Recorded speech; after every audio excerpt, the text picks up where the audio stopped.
रात गहरा अंधेरा छा चुका था। कमरे में सिर्फ हल्की रोशनी थी। मैं पेट के बल लेटी थी और मेरा नौकर जोर जोर से मेरी कमर मालिश कर रहा था। जैसे जैसे उसके हाथ दबाव बढ़ाते, मेरे अंदर खुमारी चढ़ती जाती, आंखें भारी पड़ने लगती। लेकिन हर रात जब मैं उसे पैसे देने जाती, वह मुस्कुरा कर कहता, रहने दो मालकिन, वसूली रात को करूंगा। मैं कुछ सुन नहीं पाती थी, लेकिन उस रात नींद नहीं आई। उसके हाथ मेरी पीठ पर सरक रहे, सांस भारी हो गई थी। अचानक उसने अपना हथियार बाहर निकाला और सीधा मेरे मुंह में रख दिया। मेरे होश उड़ गए। वह जोर जोर से, मालकिन वसूली का समय है।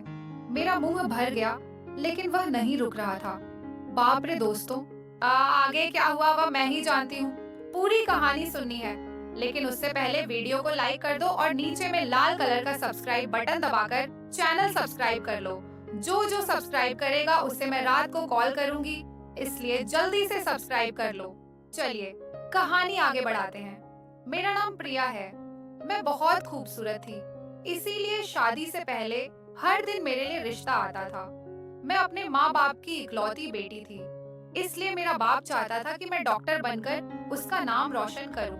मगर जब मेरे लिए इतने अच्छे रिश्ते आते थे, तो मेरी माँ मुझे कहती कि तुम अपनी पढ़ाई छोड़ दो ताकि मैं तुम्हारी शादी कर दूं। मगर मैं अपनी माँ से कहती थी कि मुझे तो डॉक्टर बनना है। मगर ये सुनकर मेरी माँ को गुस्सा आ जाता था और वह कहती थी कि तुम अभी शादी कर लो, ये डॉक्टर की पढ़ाई बाद में कर लेना।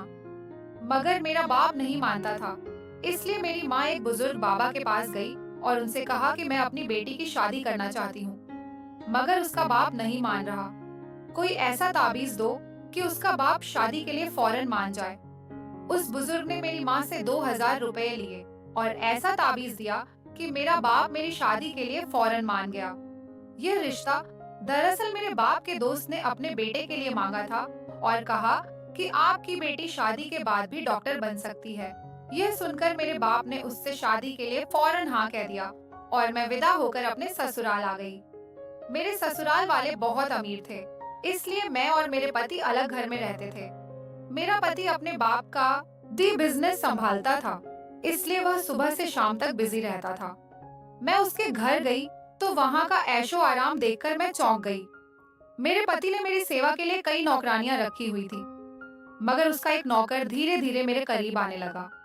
उस नौकर ने मुझसे कहा कि मैं यहाँ काफी सालों से काम कर रहा हूँ और आपके ससुराल वाले मुझे बिल्कुल घर के मेंबर की तरह ही समझते हैं। ये सुनकर मैंने भी उसे खास अहमियत देना शुरू कर दी।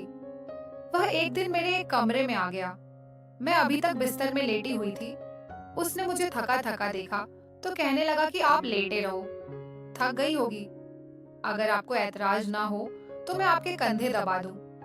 यह सुनकर मैं चौंक गई। मैं खूबसूरत थी, जवान थी, लेकिन मुझे मेरे पति के अलावा किसी मर्द ने नहीं छुआ था और ना ही मैंने किसी नौकर से कभी अपने कंधे दबवाए थे। इसलिए मैंने फौरन मना कर दिया, क्योंकि मुझे अच्छा नहीं लगता कि कोई पराया मुझे छुए। यह सुनकर वह चुप हो गया और मेरे कमरे से चला गया। तभी मुझे एहसास हुआ कि मैंने उसकी बात का जवाब बहुत सख्ती से दिया था। शायद वह पहले भी मेरे ससुराल में ऐसे काम करता होगा, मगर मैंने साफ इनकार करके उसका दिल तोड़ दिया था। दरअसल मैं बहुत नरम दिल थी, इसलिए मुझे बाद में अफसोस होने लगा। मैं उसके बारे में सोचने लगी कि यह नौकर तो काफी जवान और खूबसूरत है, मुझे इससे कंधे नहीं दबाना चाहिए था। शायद मेरे पति को यह बात अच्छी ना लगे। अगर दोस्तों आपको मेरे से बात करना है तो इस वीडियो को लाइक करो और चैनल को सब्सक्राइब करो। और हाँ दोस्तों, क्योंकि जो सब्सक्राइब करेगा उससे मैं अपना नंबर भेज दूंगा, तो जल्दी से सब्सक्राइब कर लो। अगले दिन भी ऐसा हुआ। नौकर ने यही बात मुझे दोबारा ठीक कहा। मैं उस दिन बहुत थकी हुई थी, इसीलिए मैंने अपने कंधे आगे कर लिए और उससे कहा कि तुम मेरे कंधे दबा दो।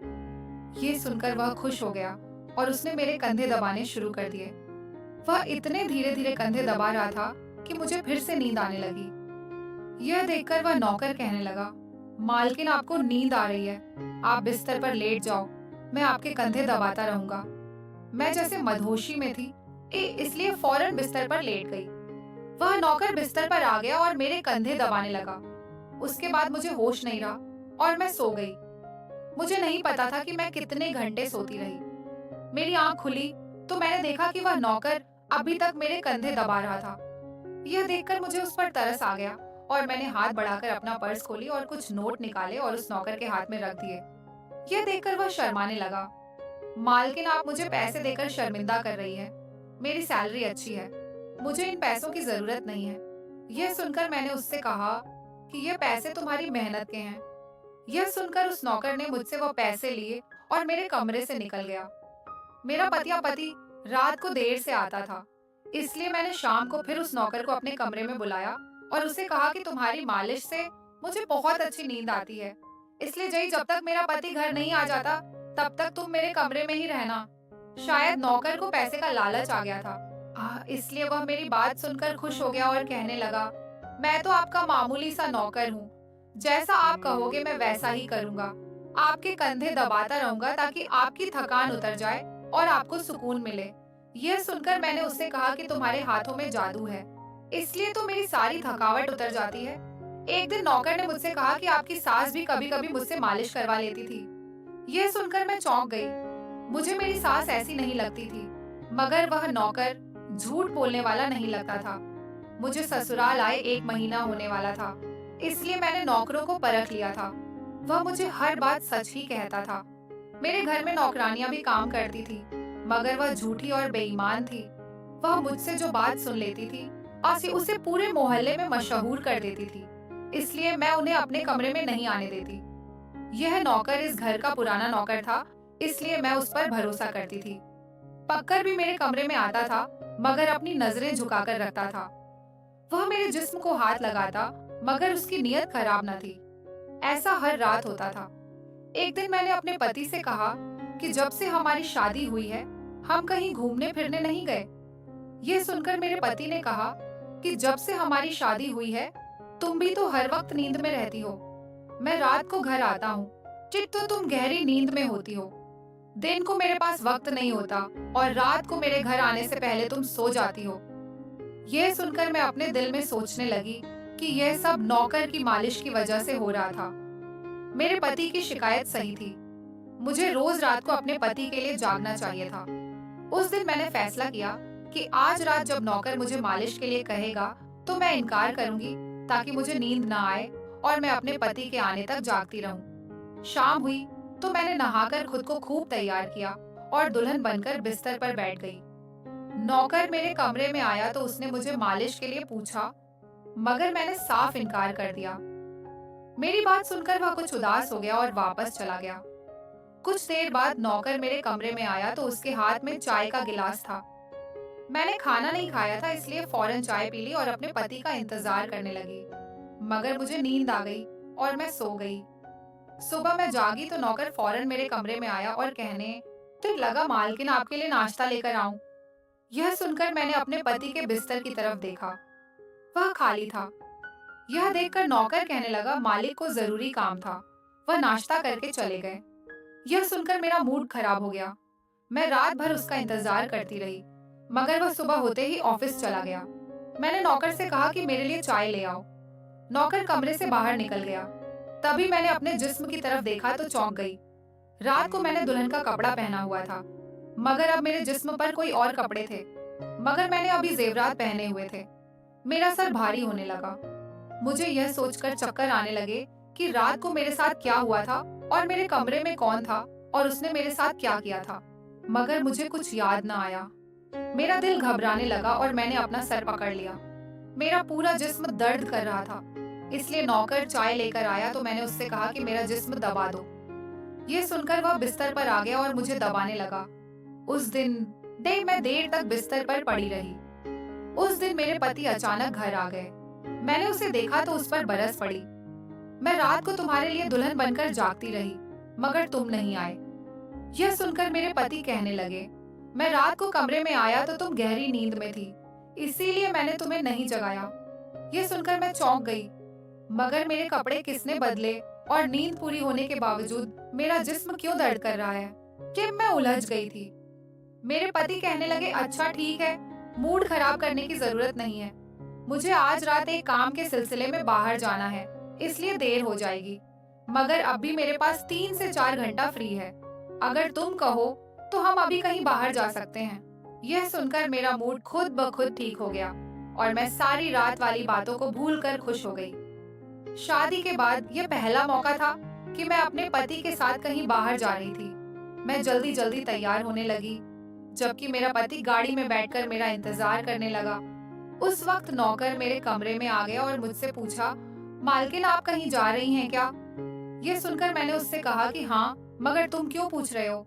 यह सुनकर नौकर कहने लगा, मैं आपका नौकर हूँ, मगर आपको यही सलाह दूंगा कि आप बाहर नहीं जाओ, क्योंकि आपका जिस्म थक जाएगा। यह सुनकर मुझे गुस्सा आ गया और मैंने उससे कहा कि तुम मेरे नौकर हो, मेरे पति बनने की कोशिश मत करो। यह कहकर मैं अब बाहर चली गई। ना जाने जाने मुझे किस बात पर गुस्सा आ गया था। मैंने उस नौकर को खूब खरी खरी सुना दी। वह अब भी अपनी औकात जान गया था। तभी तो मैं जब घर आई तो वो मेरे सामने नहीं आया। मेरे पति मुझे गेट पर उतारकर वापस बाहर जा चुके थे। जबकि मैं अंदर आई तो मेरा सारा जिस्म पूरी तरह दुख रहा था। शायद मेरे जिस्म को मालिश की आदत हो गई थी। तभी तो रात होते ही वह मालिश के लिए तड़पने लगता था। लेकिन मैंने उस नौकर को नाराज कर दिया था, इसलिए आज वह मेरी मालिश करने नहीं आया। मगर मुझे उसकी जरूरत थी, इसलिए मैंने एक नौकरानी को बुलाया और उस नौकर को बुलाने को कहा। थोड़ी देर गुजरी थी कि वह नौकर मेरे कमरे में आ गया, मेरे बिस्तर पर बैठ गया और चुपचाप फिर मेरे कंधों को दबाने लगा। यह देखकर मुझे शर्मिंदगी की हुई। मैंने उसे इतना बुरा भला कहा, मगर उसने मेरी बात को बिल्कुल बुरा नहीं माना। मैंने उसे चुप देखा तो कहने लगी, मुझे उस वक्त पता नहीं क्या हो गया था, इसलिए मैंने तुम्हें खरी खरी सुनाई। मैं इतने दिनों के बाद अपने पति के साथ कहीं बाहर जा रही थी, इसलिए मुझे तुम्हारा टोकना अच्छा नहीं लगा, इसीलिए मुझे माफ कर दो। मैं उसकी मालकिन थी और उसे इस काम के पैसे देती थी, मगर अब भी मुझ में इंसानियत जिंदा थी, इसलिए मैंने मालिक होकर भी नौकर से माफी मांग ली, क्योंकि वह भले ही नौकर था मगर वह एक इंसान भी तो था। मेरी बात सुनकर अब वह नौकर कहने लगा, मैं आपका नौकर हूँ, इस काम के लिए मैं आपसे सैलरी लेता हूँ, इसलिए आपको हक है, आप जो चाहे मुझे कह दें। यह सुनकर अब मैं चुप हो गई, मगर मैंने सोच लिया था कि आइंदा इससे ऐसा कुछ नहीं कहूंगी। वह उस रात देर तक मेरी मालिश करता रहा और फिर मुझे नींद आ गई। मुझे नहीं पता था कि नौकर और मेरे कमरे से कब निकला और कब मेरे पति घर पर आए। मैं सुबह उठी तो मेरा पति बाथरूम में था और बाहर जाने के लिए तैयार हो रहा था। मैं उसे हैरानी से देखने लगी। पता नहीं आजकल मुझे क्या हो रहा था। नौकर की मालिश से मुझे इतनी गहरी नींद आती कि मुझे किसी बात का होश ना रहता था। मुझे इस बात का भी पता नहीं चलता था कि मेरा पति कब कमरे में आता था। मैं सोचने लगी कि इस नौकर की मालिश में ऐसा क्या जादू था कि वह मेरे पति के आने से पहले ही मेरी मालिश करता तो मैं अचानक गहरी नींद में सो जाती थी। सुबह जब मैं उठती तो मेरा सर भारी महसूस होता और मैं चलने फिरने के काबिल नहीं रहती। मगर यह बात मैंने अपने पति को नहीं बताई, क्योंकि मैं नहीं चाहती थी कि यह बात मेरे पति को पता चले कि मैं उस नौकर से मालिश करवाती थी। एक दिन मेरा पति दिन के वक्त घर पर ही रहा। मैंने नौकर से घर के सारे काम करवाए, अपने कमरे में नहीं आने दिया। नौकर भी घर के सारे काम करता रहा और मालिश वाली बात किसी के इस सामने अपने मुंह से नहीं निकाली। मैं भी चाहती थी कि यह बात किसी को पता न चले। इस दौरान जब मेरा पति घर से बाहर जाता था, मैं उस नौकर को कमरे में बुला लेती थी। मगर एक दिन मेरा पति अचानक ही घर आ गया और मैं कमरे में थी। यह देखकर मैं बहुत घबरा गई और सोचा कि पति के आने से पहले नौकर को भगा दूं। मगर यहाँ नौकर भी बड़ा समझदार था। मेरे पति के आने से पहले दूसरे काम पर लग गया और मेरे पति को कुछ पता नहीं चला। मैं मालिश घर की नौकरानियों से भी करवा सकती थी, मगर उस नौकर के हाथ में क्या जादू था कि मैं उसे हर रोज अपने कमरे में बुला लेती थी। मुझे पता नहीं क्या हो जा रहा था। जिस रात मैं नौकर से मालिश नहीं करवाती थी, उस रात मेरे पूरे जिस्म में दर्द हो जाता था। सुबह मैं जागती तो मेरा सर भारी हो जाता था और मुझे थकान भी हो जाती थी। एक रात मैंने नौकर से मालिश करवाई और गहरी नींद सो गई। सुबह मेरी आंख खुली तो फिर से मेरे कपड़े चेंज हो चुके थे। यह क्या माजरा था? ऐसा कौन करता था? क्या मेरा पति मेरे साथ ऐसा कर रहा था? मैं सोच में पड़ गई। मैंने शीशे के सामने जाकर देखा तो चौंक गई। मेरे पूरे जिस्म पर लाल निशान पड़ गए थे। ये कैसे निशान थे? मैं अपने जिस्म पर हाथ फेरने लगी। मैं जैसे उस निशान को मिटाना चाहती थी, मगर ऐसा ना हुआ। अगले दिन फिर मैंने अपने जिस्म को देखा कि निशान खत्म होने के बजाय फैलने लगे थे। मैं घबरा गई। तभी मेरे कमरे में नौकर आ गया और उसने मुझे मालिश को कहा। मैं उस निशान को छुपाना चाहती थी, इसलिए उसे कहा कि आज तुम सिर्फ मेरे कंधे दबा दो। उसने मुझसे कुछ नहीं पूछा, मगर मैं अंदर ही अंदर डर रही थी। किसी दिन मेरे पति ने यह निशान देख लिए तो मैं उसे क्या जवाब दूंगी। मैं यह सोच कर थक चुकी थी, इसलिए मैंने तकिए पर सिर रख दिए। नौकर मेरा मसाज करने लगा। मेरी आंखें नींद से बंद होने लगी थी। तभी मुझे नौकर ने ऐसी बात कह दी जिसे सुनकर मेरे होश उड़ गए। उसने मुझसे कहा, मालकिन, वो आप मुझे बहुत अच्छी लगती हो। मेरी आंखें बहुत बोझल होने लगी थी। मुझे उसकी बात समझ नहीं आई और फिर मैं गहरी नींद सो गई। सुबह मेरी आंख खुली तो मेरा पति भी बिस्तर में लेटा हुआ था।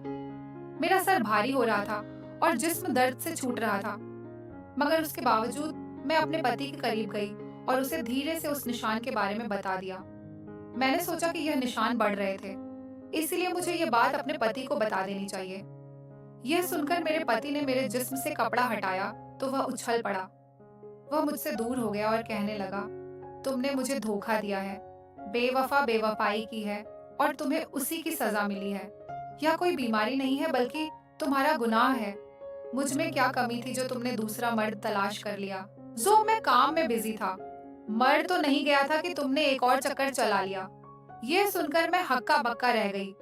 मैंने उससे कहा कि यह आप कैसी बातें कर रहे हैं, मैं बेकसूर हूँ। मगर मेरा पति हंसने लगा और कहने लगा, यह निशान बता रहे हैं कि तुम गुनहगार हो, इसीलिए मेरे घर से निकल जाओ, मैं तुम्हें तलाक के पेपर भेज दूंगा। उसने मुझे धक्के मार मार कर घर से निकाल दिया। मैं रोते हुए अपने माँ बाप के घर आ गई और उन्हें अपनी बेगुनाही का यकीन दिलाया। वह मेरे अपने थे, इसलिए उन्होंने यकीन